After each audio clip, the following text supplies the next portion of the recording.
Yo guys, I'm back. I know I got your attention with the thumbnail, and don't worry, I'll show you how I render this line art on this in just 1 hour. Now I'll explain everything from the start of how I make my drawings. So first, I make a quick sketch on my sketchbook, and that's the first important point. It does not have to be perfect.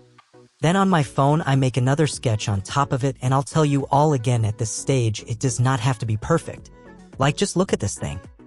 Now I'll explain how I do my line art, and for that I don't use any brushes but this tool, and let me tell you, this just my preference of how I do my line art. You don't have to copy it, but I'll explain how this works. In short, it works as the selection tool, but it fills the area with the color, and as you can see, it helps to change the light weight easily, and that's basically it. And if you are watching it this far, please subscribe, guys. I also want to be popular, so I can start making my manga. Now back to the topic. As the line art is over, it's time for the rendering. First, let's go with the most basic stuff. Fill the base colors. Don't keep them too saturated or too dull. After the base color is filled, it's time we take full advantage of the digital software. Look here, this is how I arrange my layers in Ibis Paint X, and for those who don't know what color dodge and multiply layer do, just look at this pic right over here and use your brain. As I'm too lazy to explain, you can ask me question in the comments as well.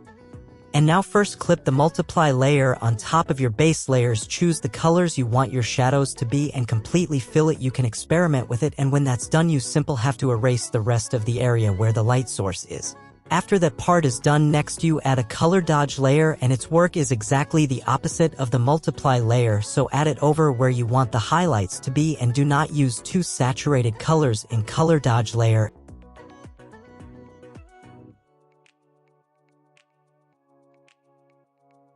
And now after this all is done, I make the background with the same method: base color, then multiply, then color dodge.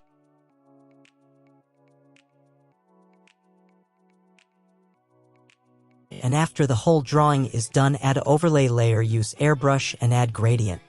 With this, day 16 of art leveling ends, and if you're still watching, subscribe.